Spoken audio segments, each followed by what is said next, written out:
हमारे जीवन के 3 छोर हैं, जन्म, जीवन और मृत्यु।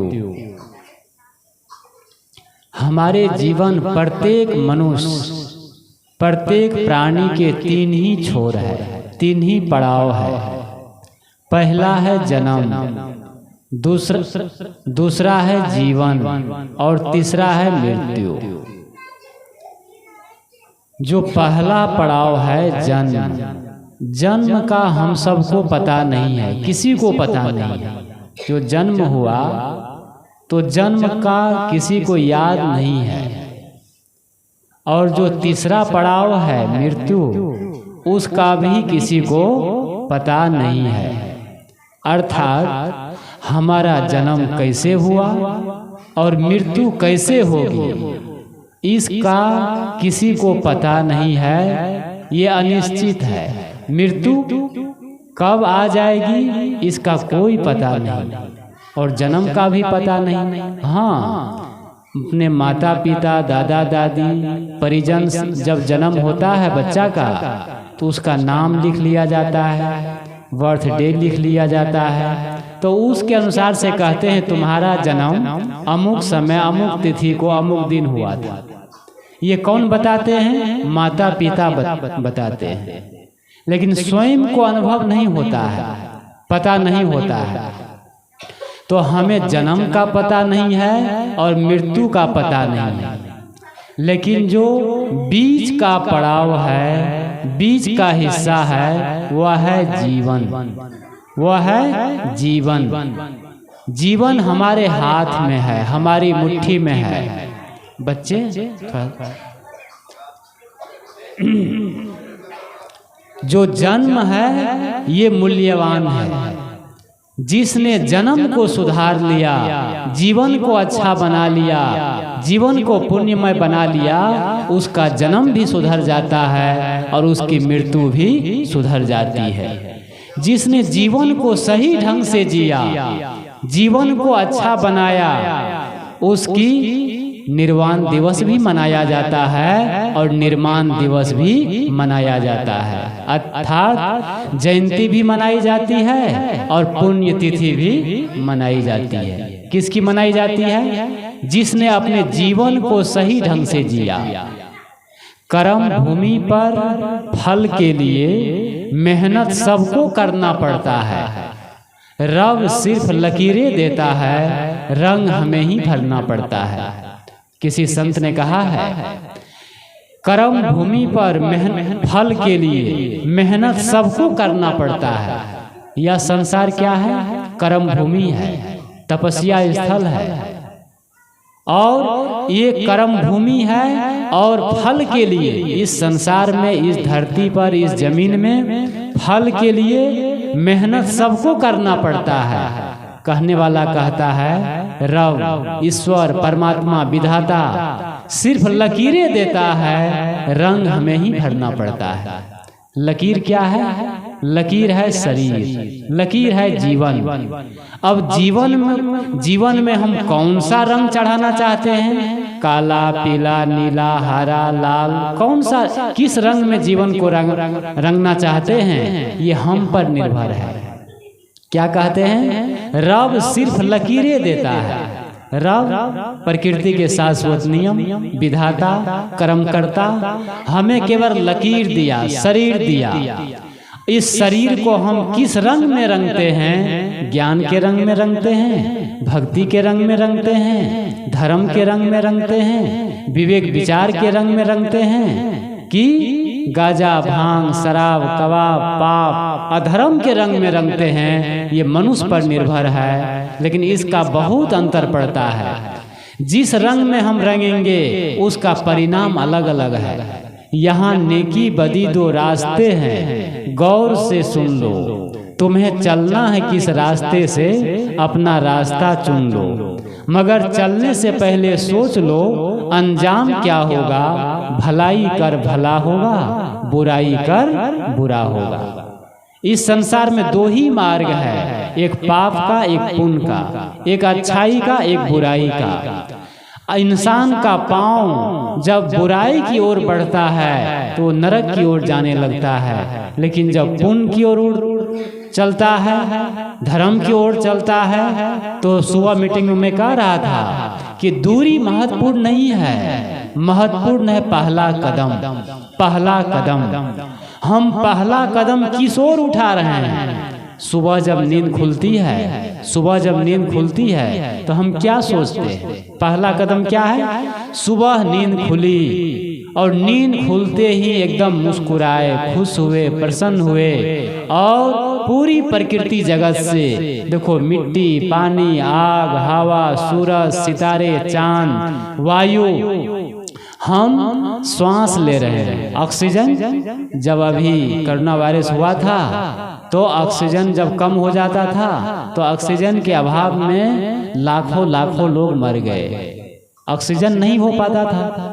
तो ये पूरी प्रकृति जगत क्या है? ऑक्सीजन हमें दे रही है, हवा, वायु, हम ऑक्सीजन ले रहे हैं। सूरज प्रकाश दे रहा है और कहते हैं यदि सूरज प्रकाश न दे, अगर सूरज 2 घंटा न वो हो जाए, न उगे, लुप्त हो जाए, तो पूरी पृथ्वी निर्जीव हो जाएगी, पूरी पृथ्वी निर्जीव हो जाएगी। अर्थात ऊर्जा ही जीवन है।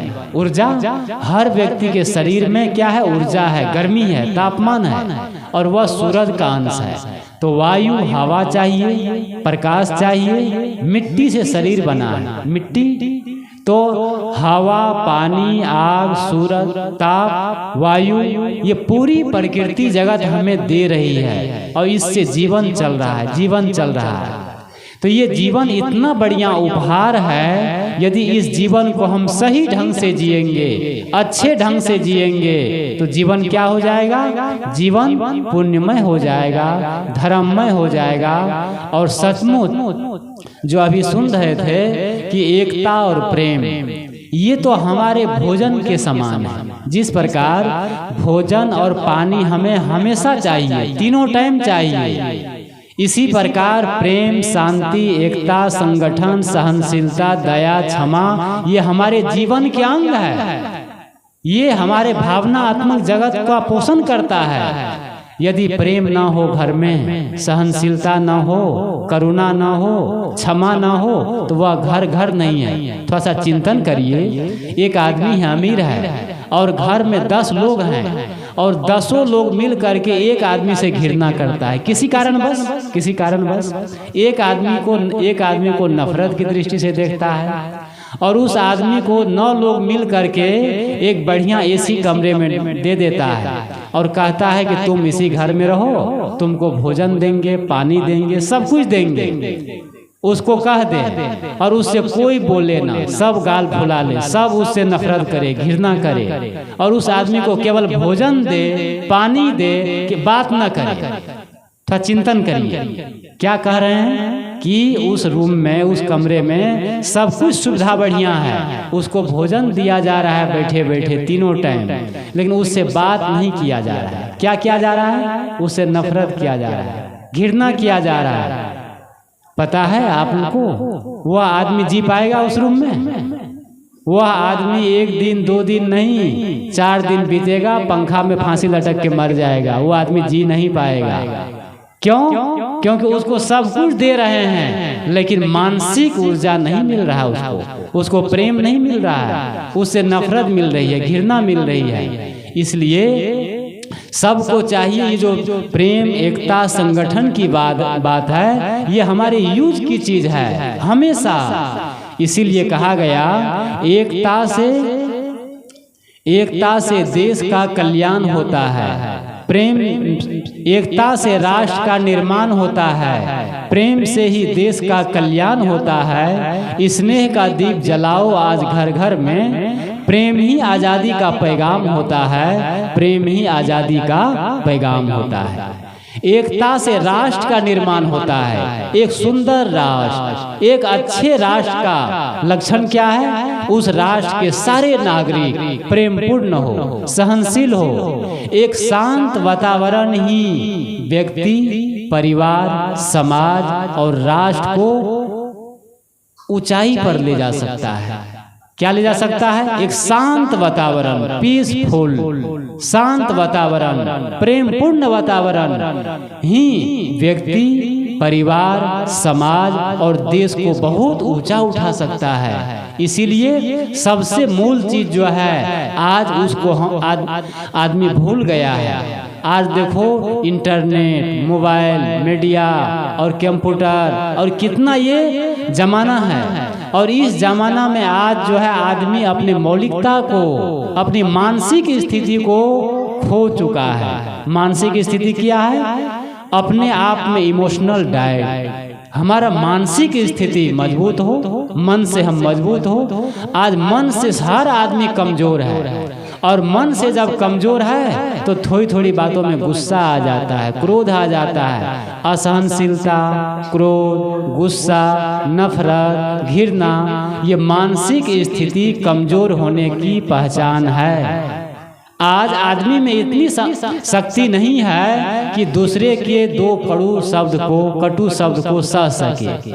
ये क्षमता नहीं है। क्या क्षमता है? वो थोड़ी थोड़ी बातों में उत्तेजित हो जाता है, क्रोधित हो जाता है।